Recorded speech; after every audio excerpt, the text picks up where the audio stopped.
সুপ্রিয় দর্শক, সত্য কোনোদিন চাপা থাকে না। এক না একদিন সত্য সামনে বেরিয়েই আসে।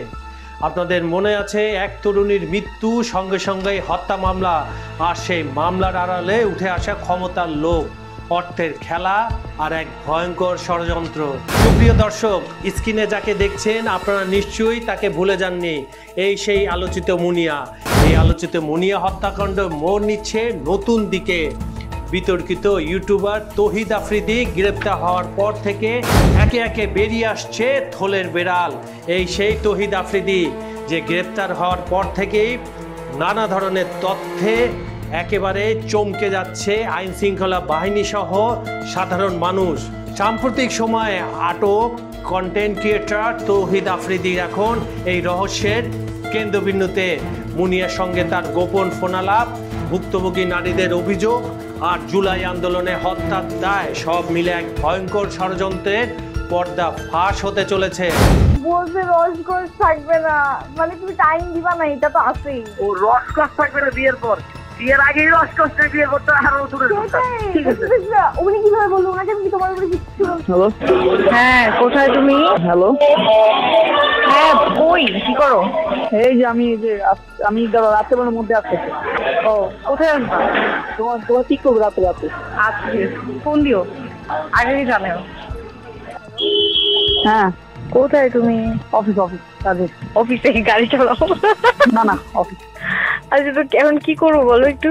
কি করবো মানে বুঝিনি। মানে আজকে দেখা করবেন আমার সাথে একটু? রাত্রে দেখো। আচ্ছা, না, আমি মানে মাত্র ইন্টারকন্টিনেন্টাল থেকে বেরোচ্ছি। হ্যাঁ, আমার কথা হচ্ছে আমি আসতে পারবো, কোনো সমস্যা নেই, কিন্তু আমি একটু ড্রাঙ্ক। প্রবলেম হবে? না, সমস্যা কি? আচ্ছা, ওই কথা বলতে পারো না? হইছে বাইকা বা? হ্যাঁ, বুঝিনি। বাইকা বা গাদা কেন? এত ন্যাচারাল ভাবে কথা বলতে পারতা? হ্যাঁ, আমি ন্যাচারালি কথা বলি। হ্যাঁ, কি করো?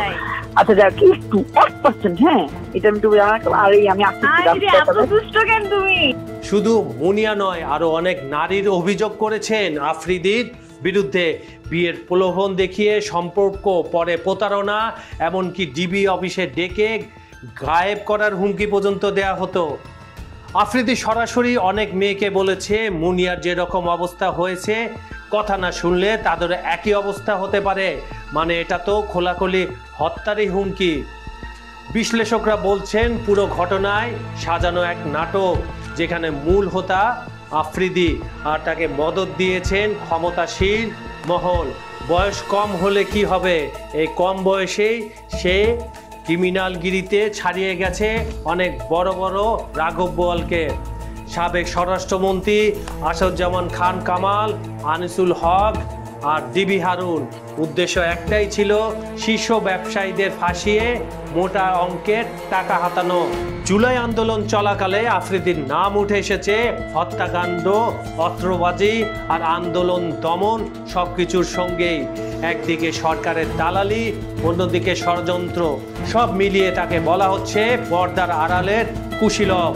সুপ্রিয় দর্শক, যেদিন মুনিয়া মারা যান সেদিনও তার সঙ্গে ছিল তৌহিদ আফ্রিদির একেবারে স্বাভাবিক কথাবার্তা।